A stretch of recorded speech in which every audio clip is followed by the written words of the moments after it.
You're listening to the Options Insider Radio Network, the home of the Options Podcast. For more quality options programs, visit theoptionsinsider.com or search for Options Insider Radio Network in your podcast provider of choice. Listeners can also access all of our programming through our mobile app available in the iTunes and Google Play stores. Select programs are also available via live stream at mixlr.com/options-insider. That's mixlr.com/options-insider. Don't forget to follow along with your favorite programs and submit your own questions for the hosts at twitter.com/options, stocktwits.com/options, facebook.com/theoptionsinsider, or via questions at theoptionsinsider.com.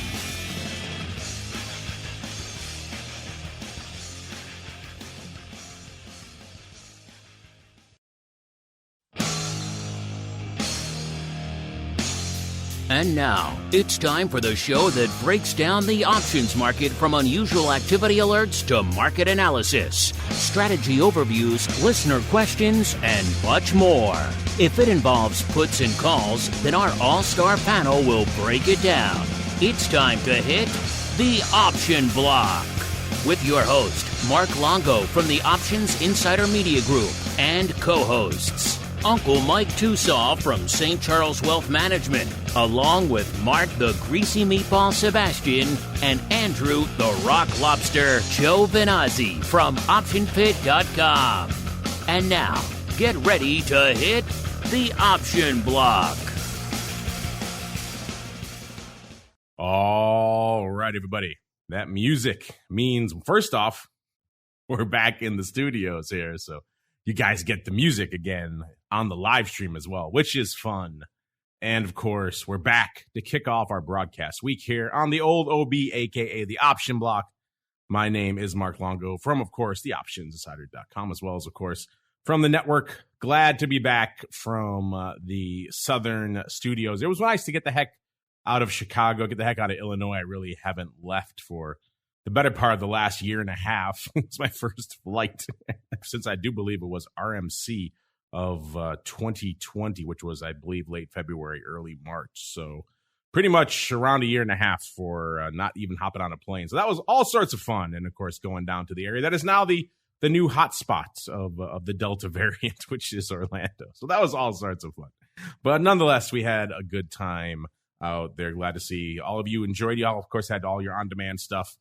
We're back with all the live action throughout this week. Glad to see so many of you are enjoying the coolest secret club and options. A lot of you joined last week while we were traveling, getting in under the wire there for the July drawing for the second ever in history Options Insider Pro Trading Crate. I was going to announce the winner. We're going to have the drawing here on the show today, but we got delayed to high heaven. Didn't get in until crazy late last night. So we'll do it later this week. Maybe we'll do it on boot camp later this week, where we'll pick our winner. But of course, everyone who was there, I saw a few of you getting under the wire there at the end of July. I saw all of you who joined or who were active throughout the month of July on the pro side are eligible for that. We will have the drawing and announce the winner later this week. By the way, all thanks to all of you who were bombing me at the parks this weekend saying there's something wrong with ball views.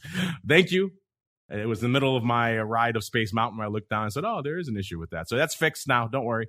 If you want to go back, listen to Vol Views. If you missed that little gap in the middle, I think the editors, for whatever reason, didn't like the meatball. I don't know what was going on, but there was a whole chunk there missing. So that's fixed now. You can listen to that.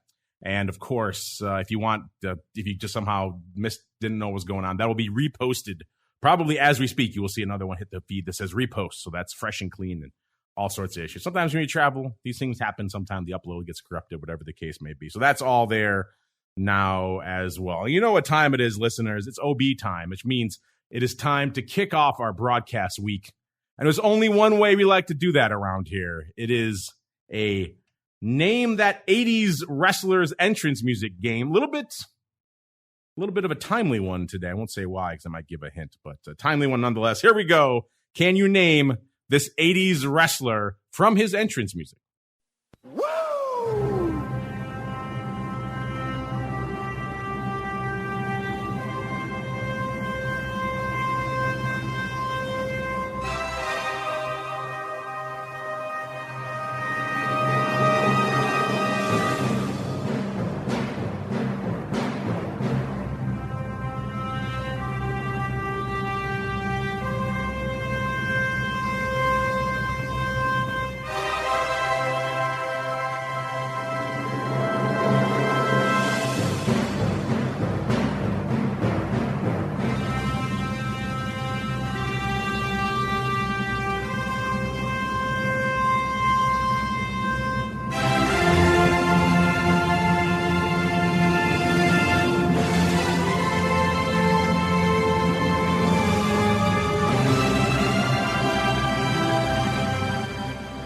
right. That's a fun one. I think it gives it away in the first 2 seconds.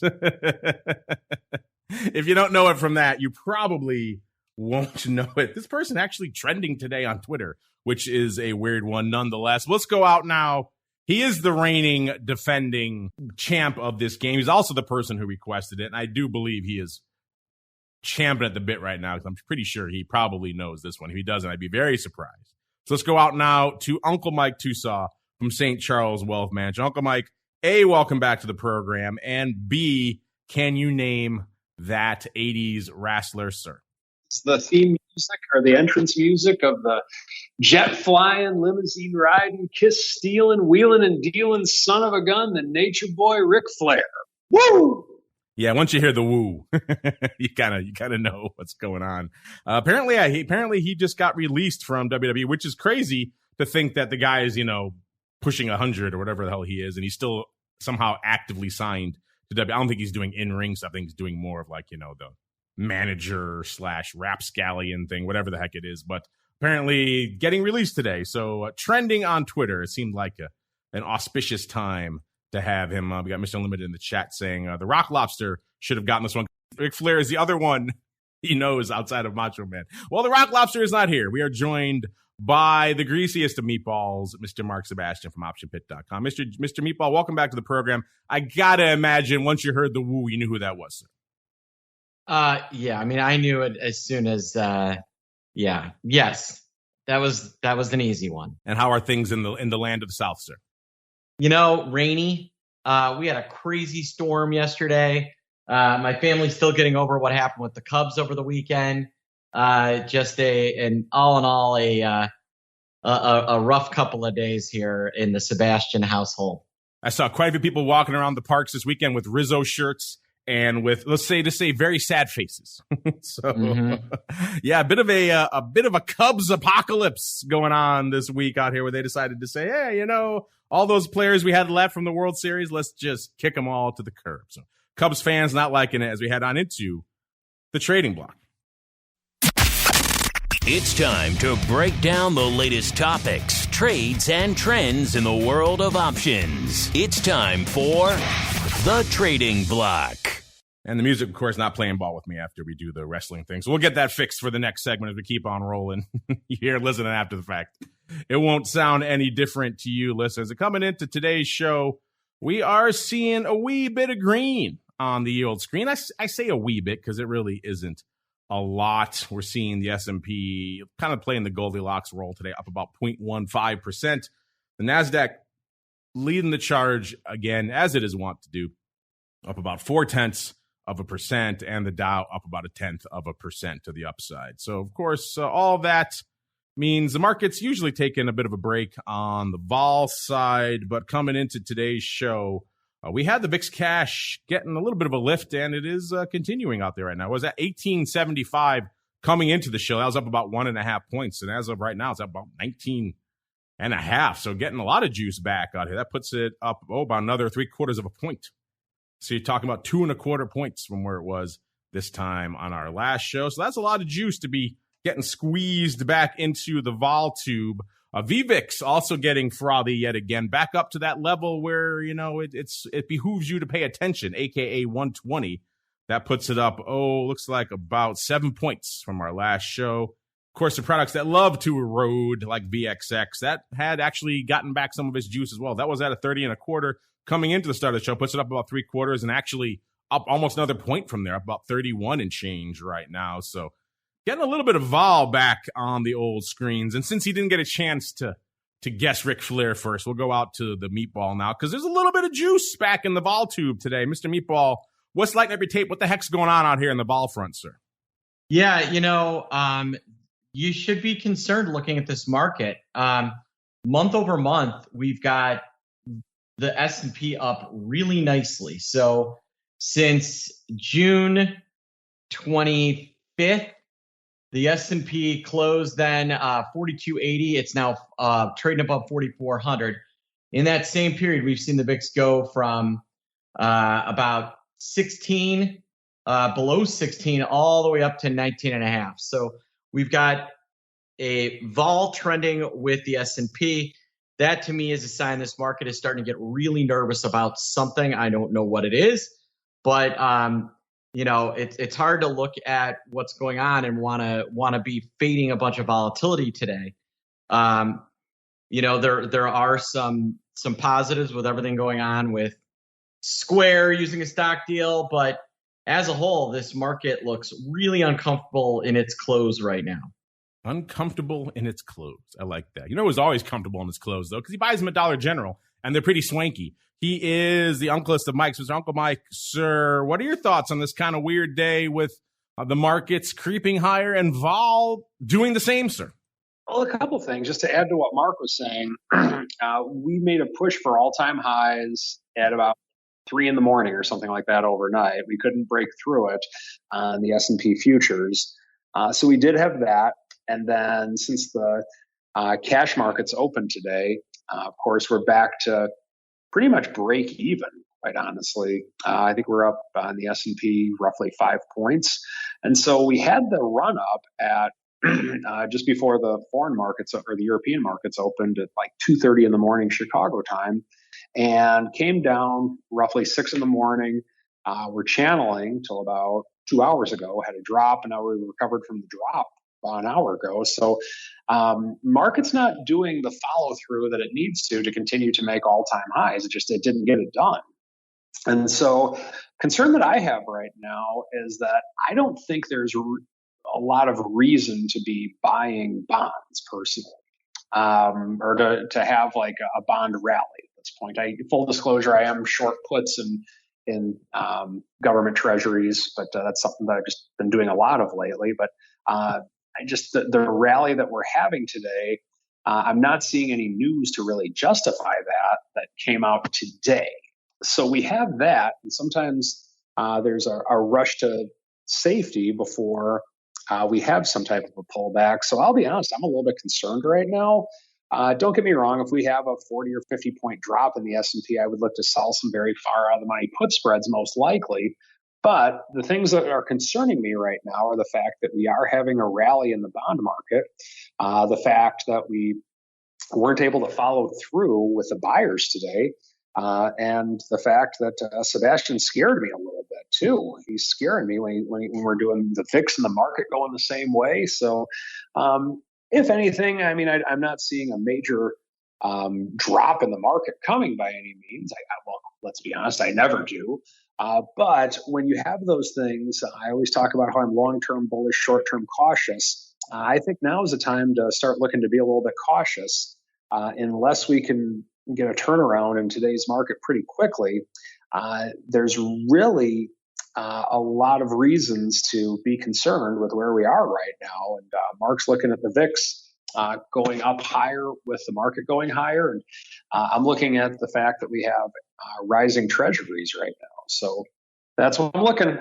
All right, let's see what the market is up to out there today. Listeners, let's kick it off out there in the land of the VIX. VIX is up quite a bit, but we're not seeing that commensurate explosion of paper that you might think given today's weird action. About 196,000 contracts on the tape. As of a few minutes ago, that ADV is still hovering around 460 or so out there. SPY at about 2.5 million. So you're starting to see a little bit more paper filter into the broad indices there. The ADV is about 4.1 million out there. So SPY is looking on track to beat that ADV. The S also looking pretty robust. 821,000 contracts on the tape as of right now. So that's a pretty impressive number out there for the S. The ADV is still holding firm, close to 1.4 million. So the S looking pretty robust out there as well. The Qs, 718,000. Their ADV is 1.35 million, so they're pretty much right around half of their ADV.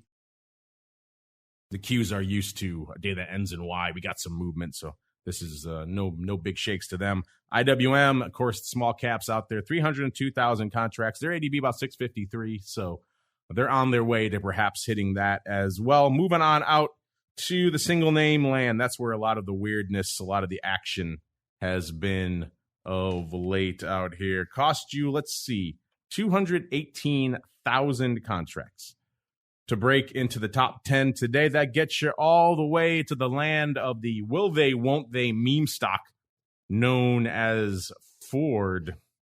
Let's see what Ford's up to today. Ford up a whopping 2 cents. Had a nice run earlier in the session. Looks like it got up north of the 14 handle again, up to about 14.30. Now kind of struggling to tread water. Easy for me to say. I did this. I am kind of jet lagged, listeners, in case you couldn't tell. So Ford struggling to tread water out here, but managing 218,000 contracts nonetheless. Is it a meme stock? I don't know. I put it out to you. Sometimes it seems like it is. Other times, not so much. Number 9, BABA, 228,000 contracts as well. Number 8, Pfizer, 254,000, just a tick over 250,000. Number 7, AMC, the memes, the reigning right now king of the memes, 336,000, probably has taken that title from GameStop now. Number 6, Square, 365,000 contracts. Number 5, NVIDIA, 392,000 contracts out there. So back to the chip madness. And then we've got number 4, NEO, 426,000 contracts out there.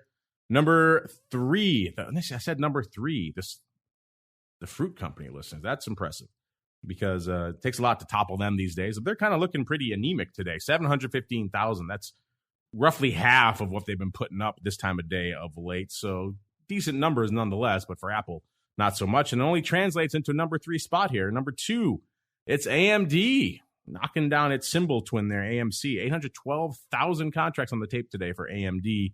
And number 1, you can probably guess it, it's Tesla, closing in on 1.2 million contracts. So Tesla putting a little bit of paper on the old tape today. Let's see where our friend Tesla is right now. Up nearly 30 points, right around 716 and change up there. It's about a 4.25% rally today. How high did it get today? Got up to, looks like about 726 or so. So that's a nice little run for Tesla as well, kind of coming off it a little bit now, but still up pretty firmly here on the day. And yes, it is that time of year, listeners. It is earnings season. Let's see what we've got in store for us this week. Still hot and heavy. If you like yourself some earnings season, they're coming at you this week. Not a ton on the tape today, but tomorrow we got Alibaba, we got BP, you got Under Armour, you got Lilly, you got Activision, Blizzard, and Lyft. Wednesday, you got GM, CVS, Roku, Uber, Marathon Oil, and Electronic Arts. A lot of gaming names popping off this week. Thursday, Moderna, back out to drugs and vaccine land, Viacom, Square, and Beyond Meat. And Friday, one of the kings of the online gaming scene, DraftKings.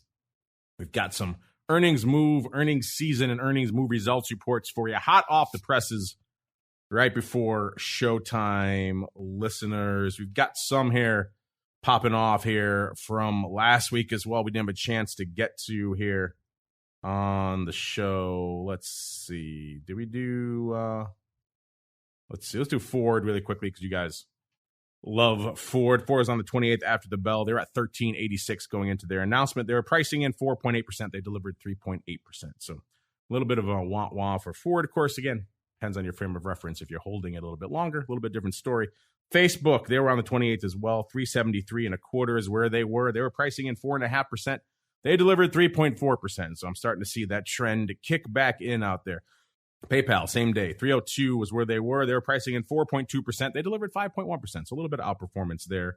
Same deal with Qualcomm. 142.5 is where they were. They were pricing in 4.5%. They delivered 6. So a couple of names outperforming, but for the most part, not so much. I'm looking through the earnings move results that are popping off here. Not a lot that we've got. And before the bell today, it looks like it's heavier stuff tomorrow, unless you're really excited about race and some of the other names that are popping off before the bell today. Let's look really quickly here. You got BABA popping off tomorrow. BABA was at 195 and change as of this report. They were pricing in 620, and in the past, they're pricing in 843. And in the past, they moved 620. So a little bit of extra juice on the BABA tip. Again, everything Chinese is kind of up in arms these days.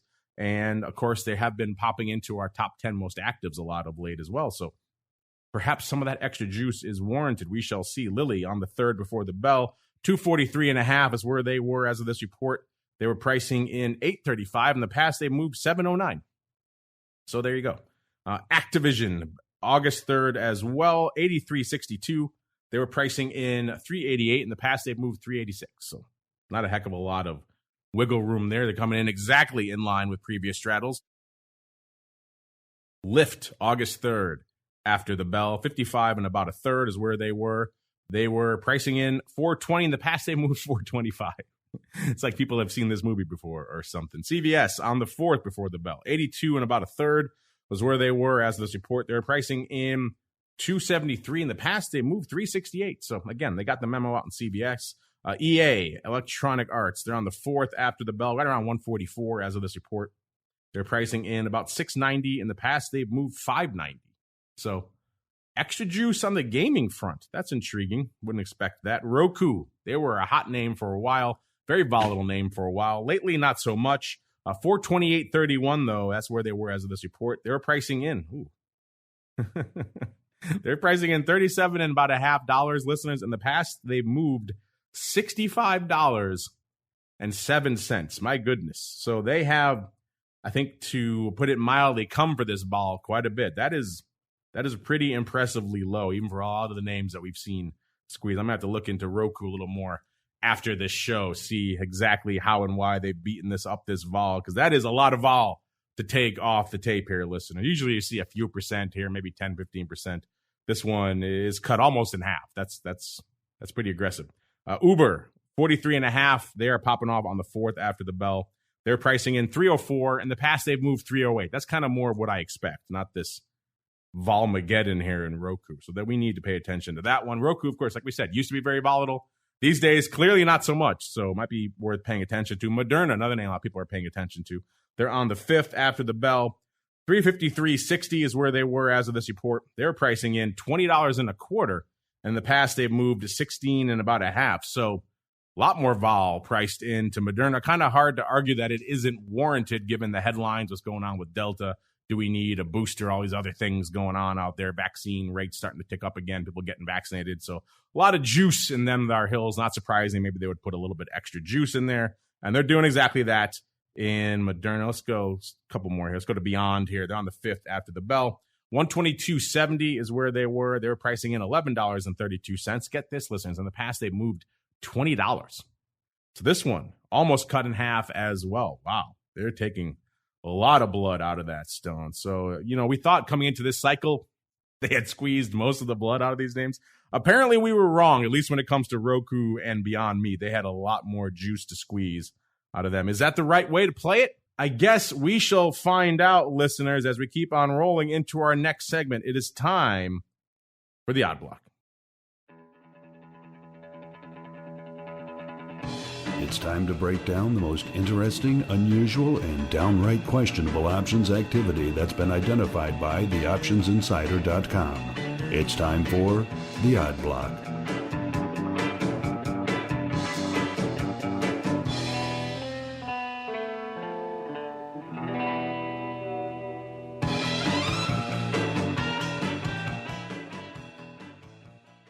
And after promising music for the live folks, I screwed it up somehow, listeners. I haven't been back in the studio in a week. I don't know what all these bells and whistles do. I got to remember what all these buttons do. So I'll figure it out later on here. So live folks, no music. After the fact, it's going to sound the same, so you won't notice anything. But nonetheless, let's keep on rolling right on into the Odd Block, the portion of the show where we get weird, we get wild, we get, dare I say it, whimsical, and we unleash the Eye of Sauron upon the world. I haven't even really had a chance to see what the hell we're looking at out here today. The kind of Eye of Sauron just kind of running on its own there in the background and popping off some fun things every now and then. Looks like we got a hot, fresh one right before the segment here. That's always fun. So let's kick it off. Where are we going today here? In this is like a newcomer. This is not a name we have discussed on the show before. This is BILI Inc., another ADR. I take 10 guesses where this one is based out of. BILI, ticker symbol BILI, BILI. This thing's having quite the day today, up 662 or about 7.75%. This is the name that, let's see, a year ago was trading about $46. So this thing has pretty much doubled almost exactly over the course of the past year. They kind of hung out there, $46, hung out in that low 40s range for most of the year until about mid-November. Then it started rolling. By December, it was in the 60s, 60 exactly, pretty much. And then by January 25th, it was trading 134.25. So it got a nice run. And then it kept rallying. By February, it got up to its 52-week high of 157.66.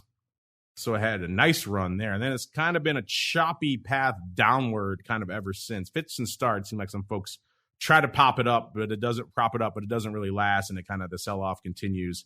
And let's see, it got down to 87.5 in May. Then it kind of rallied back up to 126 in June, and then right back down again to where it is right now. It got down to 85 just on our last session. Like I said, popping again today, up another almost 8% on today. So this is, I think, spoiler alert, a volatile name, as most names related to China are these days. Let's see what our Eye of Sauron found for us today. Oh, your compatriot, the Rock Lobster, would like this one, Mr. Meatball.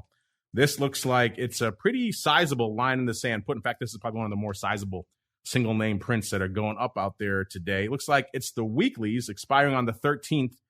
The AUG 70 puts going up 14,185 times for 18 cents. These things were, this is a great market, a dime at 54 cents, probably reflecting the fact that BILI, not exactly the most active of names out there on the options roster. But again, the dime at 54 cents, these puts went up for 18 cents.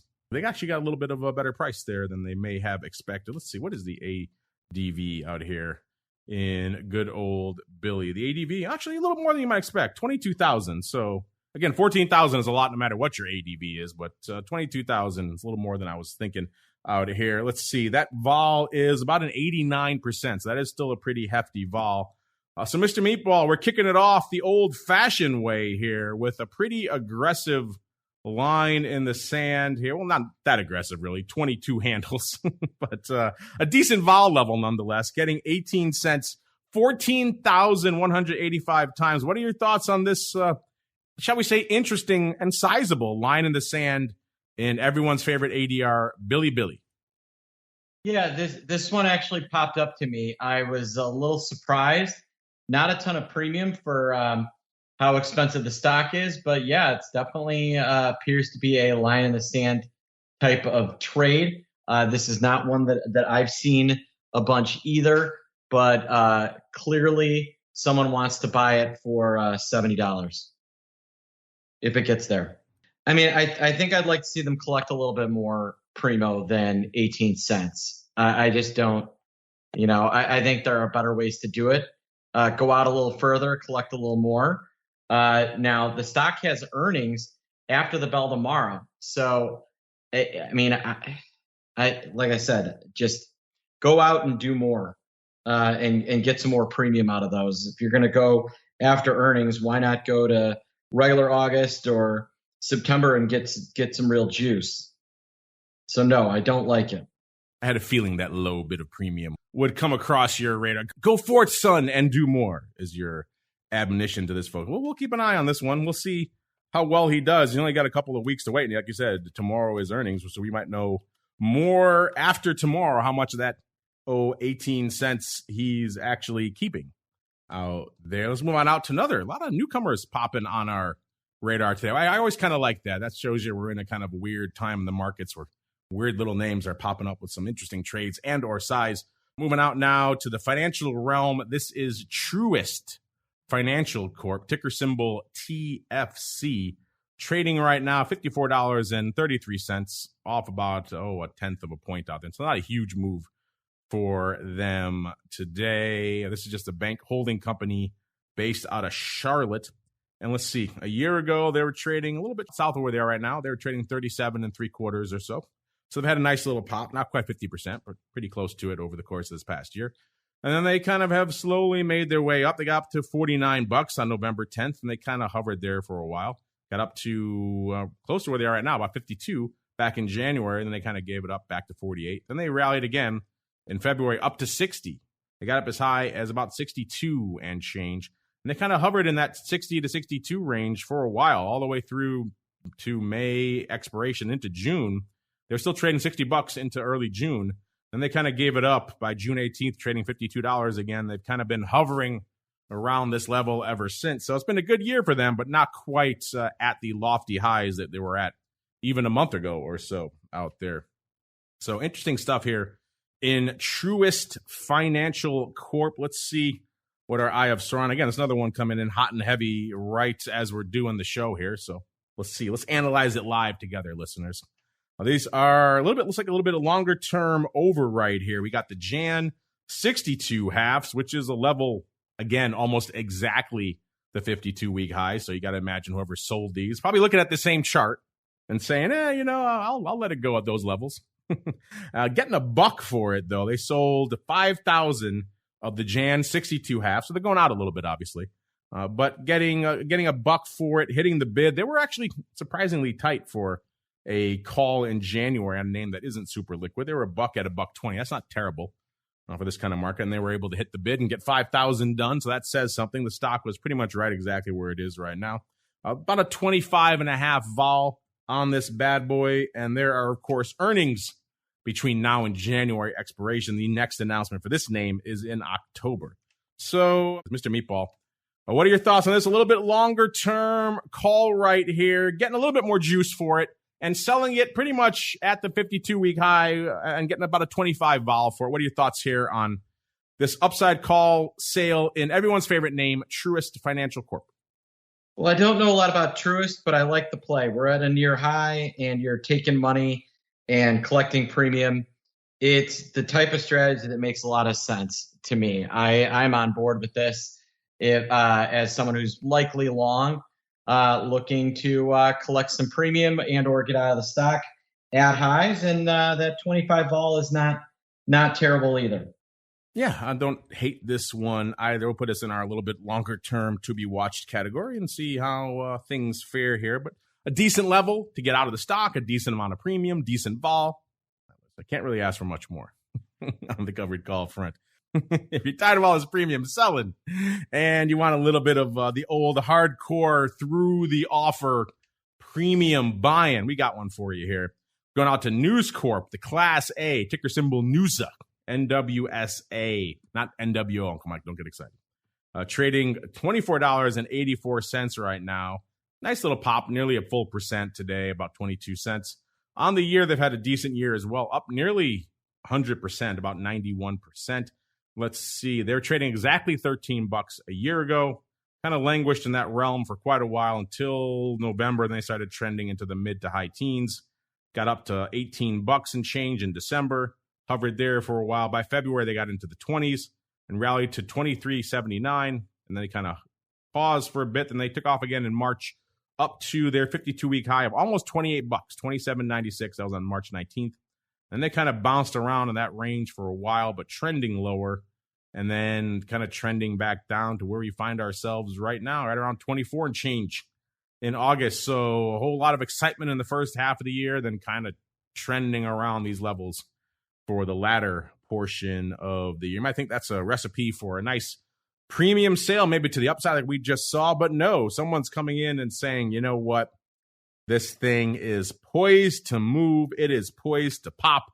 I've got to get me some of that. We got someone coming in, gobbling up the AUG 25. So pretty much at the money calls, listeners, paying an impressive 92 cents. It's impressive because they were offered at 85. So they went through the offer by a nice 7 cents and change. You got these on splits, looks like.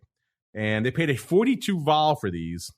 And there are earnings this week. They are popping off on the 5th after the bell. So somebody had to get in there now before the earnings announcement on a name that's kind of been fairly sleepy for the better part of the last, at least 3 to 4 months. So someone banking that something's about to pop off here in News Corp Class A, Mr. Meatball, and they're paying a decent vol level to do it. What are your thoughts, sir? Yeah, they're not messing around. They're buying these and paying up, and they're probably thinking that the price is right rather than the vol. So, which makes some sense to me, but still, it's definitely telling. These are definitely on my to be watched list. Yeah, we'll know pretty quickly, certainly by the 5th, if not earlier, if these bad boys are going to come to fruition. We said it before. We'll say it again. When you buy in premium, especially like this, you're paying through offers, paying some fairly lofty vol levels.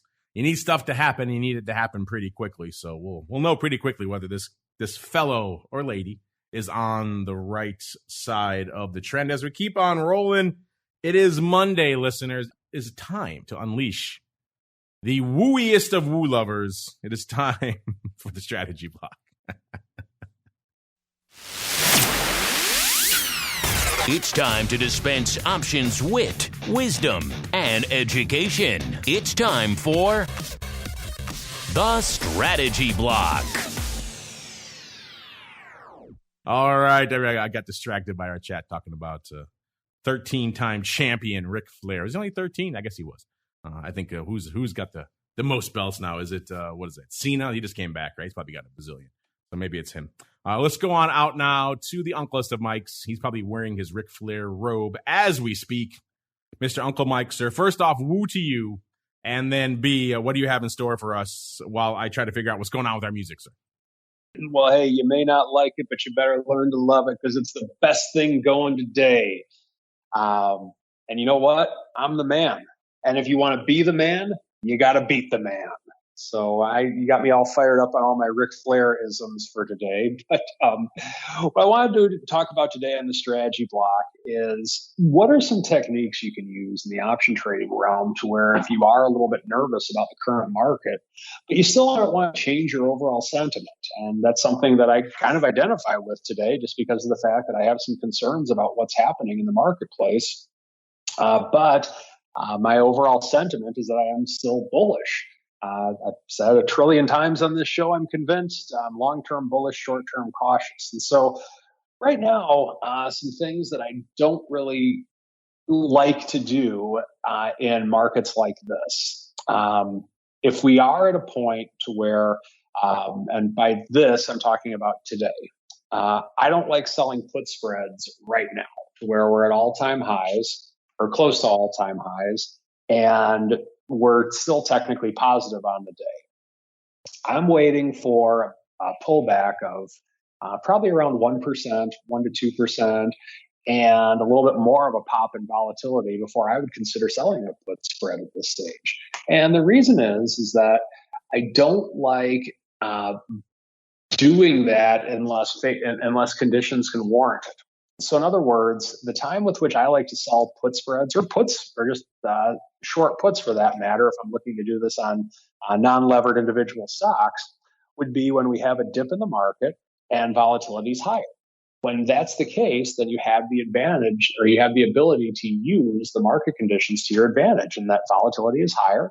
So you can either sell a strike price that you would want to normally sell for a higher amount of money, or you can take a safer position and get similar money to what you would have had. So in other words, let's say you were normally going to sell a 45 put. If you have a drop in the market along with an increase in implied volatility, then you can sell that same 45 put for a lot of times a larger amount of money than you normally would have.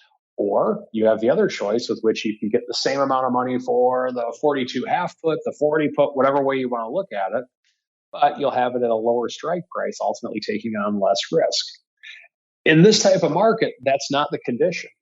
Right now, in this type of marketplace, stocks are going higher, volatility is going higher. And when looking at it, what if it continues to go? Well, if that's the case, then of course you want to be bullish and you want to be in some type of a bullish trade. Selling short puts, I don't think is the way to go in this specific instance. Like I said, if we get a 1 to 2% correction in the next couple of days, then I will be looking to sell some puts. But right now, what do we do if we're in a market to where we are fairly high and we could go higher, but we also are concerned of it potentially going lower? Well, I think the right thing to do in something like this would be to buy a vertical call spread out of the money. And the reason I like going out of the money is because of the fact that it's going to cost less.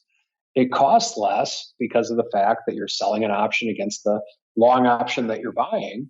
And if we do have a major pullback or even a 1 to 2% pullback, then you're not taking a lot of risk when it goes downward. Should we continue to go higher? Should we have a pop in the marketplace and we get a 1 to 200 point rally in the S&P over the course of the next few weeks? And yeah, you're going to be in great shape. You're going to get to be a part of it. And you get to watch the market continue to go higher, and you get to be a bull market genius. Now, of course, what's the risk to doing something like this? And that's time decay. That's something to where you have to be mindful of. You have to really take a look to determine at what point are you wrong from a time standpoint. Because if you try and hang on to it forever and it doesn't move for you, you don't get to hold on to long options forever, because there is no forever with long options, because forever for a long option is until expiration. And if you don't get the movement that you're looking for, you're going to lose.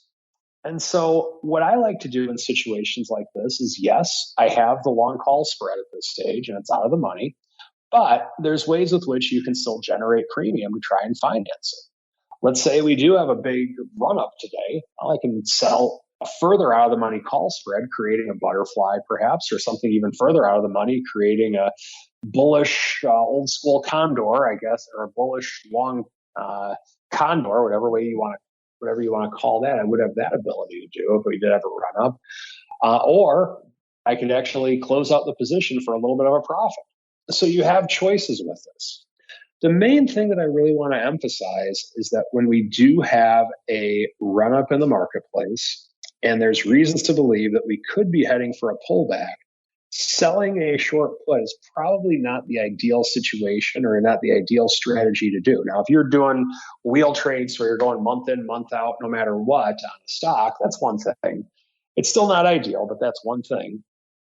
But if you are looking to still be bullish, but be a little bit more cautious in times like this, typically I like to be long premium.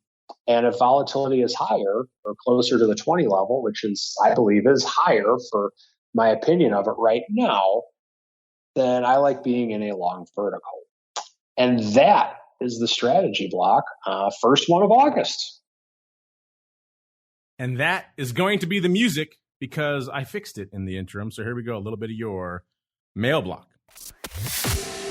It's time to take your seat on the All-Star panel as we read your emails, tweets, Facebook messages, website comments, and much more. It's time for the Mail Block.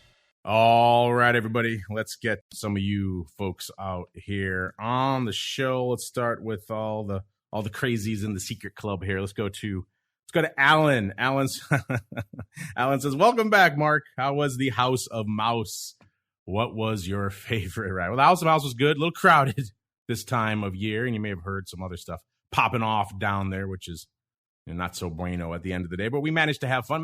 You hear these horrible stories about how crowded, and it was crazy crowded. But if you know what you're doing, you can get some stuff down. We managed to ride just about everything down there, all of the premium stuff. We've ridden most of it before, pretty much. There were some new ones we haven't been there in nearly 2 years, so there were some new things that we hadn't had a chance to ride. If you got to say my favorite, I hesitate to even call it a ride. It's more of an experience. But if you haven't ridden Rise of the Resistance yet, it is an impressive technical spectacle. I mean, even if you're not the biggest Star Wars fan, you can't help but just be blown away by this thing. It's like a 20-odd minute experience. You go through multiple different phases. It starts off with holograms and animatronics, and you have real live, effectively actors coming in and shepherding you into a shuttle, and your shuttle's attacked, and there's more animatronics, then you're let go. You're just disgorged into the bowels of effectively like a Star Destroyer, and there's huge, it built a whole hangar bay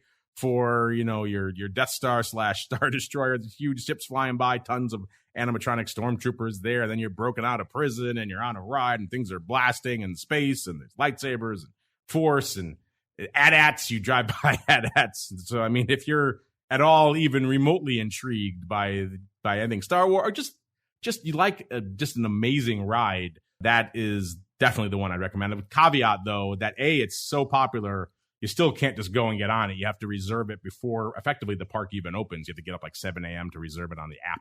And even then, there's no guarantee you can get in. And then B, it is so technologically advanced. There's so many moving parts of this ride that it's probably going to break. In fact, it broke on us when we rode it, and then we had to get evacuated off of it.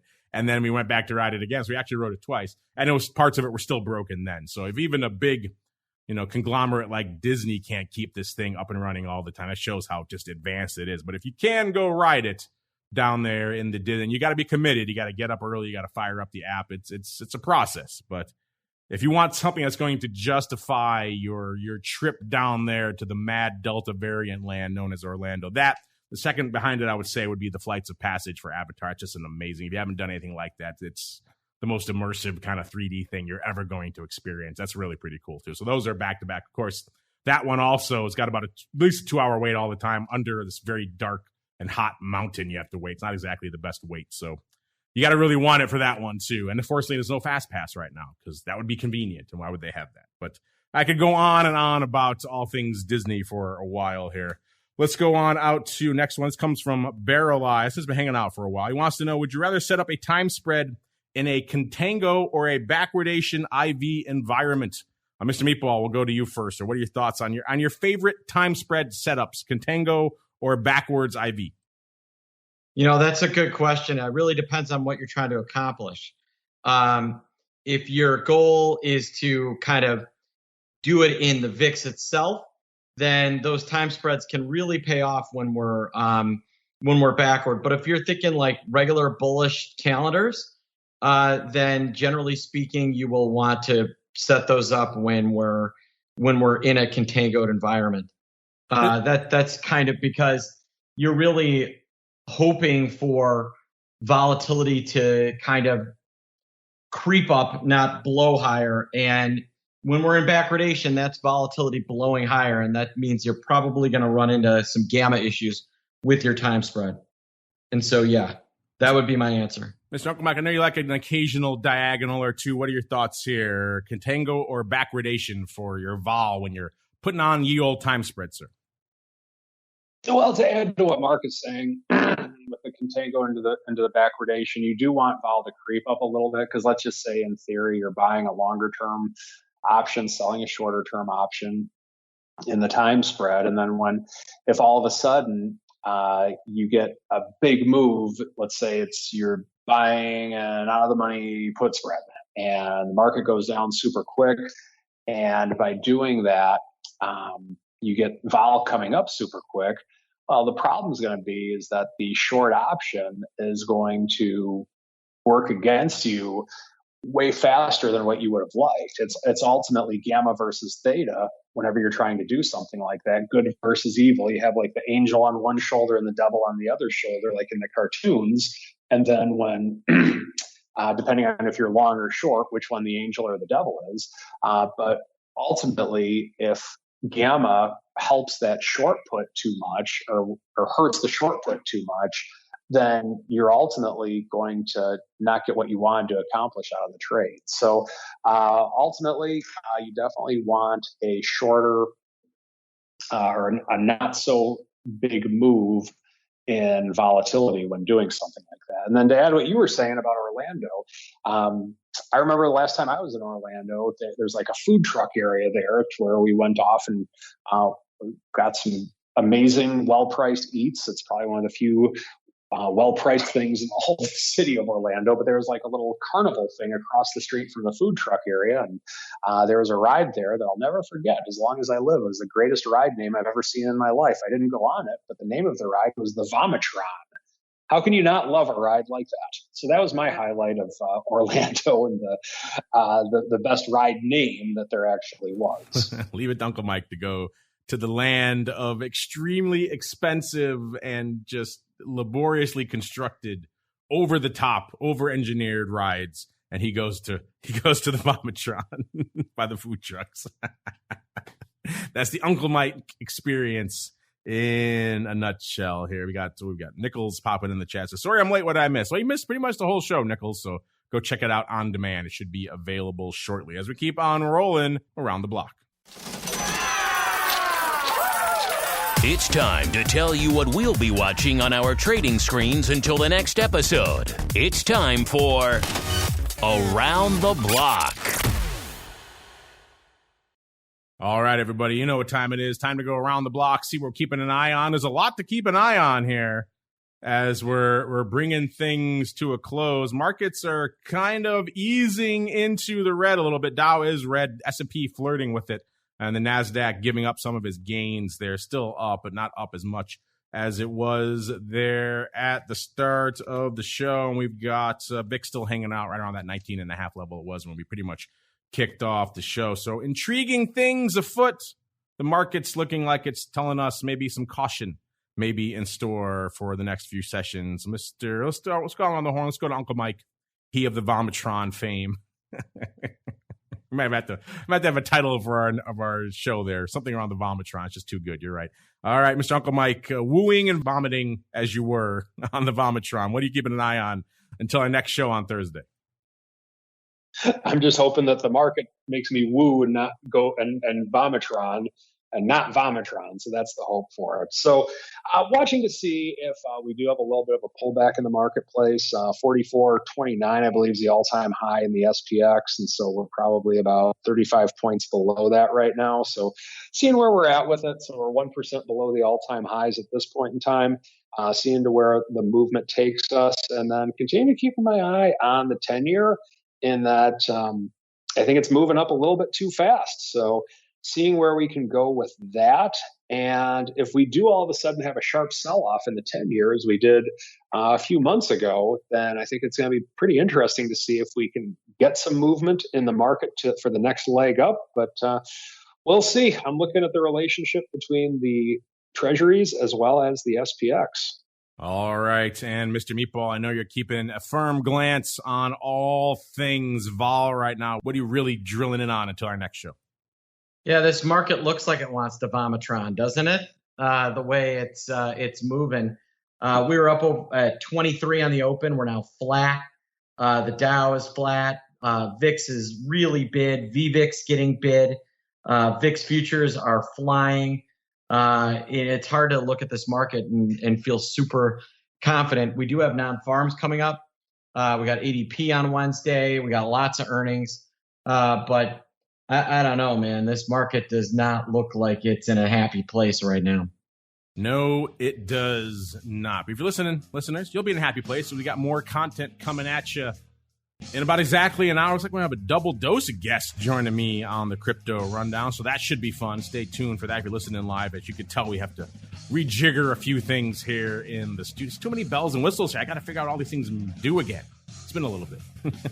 So we'll be back in exactly an hour to bring you all the juice, all the action, all the volatility, the skew, the OI, all that good stuff, and a whole bunch more in the land of crypto. But before we go, let's go back around the horn. Let's go out to the wooer and vomiter in chief, Mr. Uncle Mike. Well, if folks want to contact you, maybe they have their own stories they want to regale you with about the Vomitron, sir. Where should they go? What should they do? Follow me on Twitter at Mike TOSAW, TOSAW, or check out my website, stcharleswealth.com, if you're looking for a financial advisor who's willing to talk about options, as well as his all-time favorite carnival ride name, the Vomitron. That is a pretty good one. I don't envy the guy who has to work on that. You have to have a big hose and like a hazmat suit, probably. It doesn't sound like a fun job. But check him out, stcharleswealth.com. Nonetheless, he can give you all the hot food truck tips down there in Orlando. As you're going out now, maybe you want to hit a food truck. Austin's probably got a food truck or two or somewhere in his neck of the woods. Mr. Meatball, sir, if folks want to hit you up, they want to check out what you're doing, where should they go? What should they do? Yeah, well, you won't Vomitron at all the amazing VIX content we have at optionpit.com. So go to optionpit.com/VIX-edge and you can subscribe to get my vol letter the moment it comes out. The subscription button is right below that handsome picture of me. Go to optionpit.com/VIX-edge and get on our mailing list, and follow me on Twitter at OptionPit. I put the articles out after a little later in the day as well. There you go, optionpit.com. They got all these crazy new products coming at you fast and furious. That's the place to go, optionpit.com, to learn more. And on behalf of the greasiest of meatballs and the wooer in chief, and indeed myself, thank all of you out there for downloading, streaming, and subscribing If you want some crypto action, you're listening live, just wait an hour. If you want to listen live, join us in the cool secret club there, theoptionsinsider.com/pro member drawing for the July crate coming up here, probably on Wednesday on Options Bootcamp. So stay tuned for that. And then, of course, check us out here. If you hit listen after the fact, just hit next for the crypto rundown. We'll be back next here on this show on Thursday. We'll see you then. You're listening to the Options Insider Radio Network, the home of the Options Podcast. For more quality options programs, visit theoptionsinsider.com or search for Options Insider Radio Network in your podcast provider of choice. Listeners can also access all of our programming through our mobile app available in the iTunes and Google Play stores. Select programs are also available via live stream at mixlr.com/options-insider. That's mixlr.com/options-insider. Don't forget to follow along with your favorite programs and submit your own questions for the hosts at twitter.com/options, stocktwits.com/options, facebook.com/theoptionsinsider, or via questions at theoptionsinsider.com.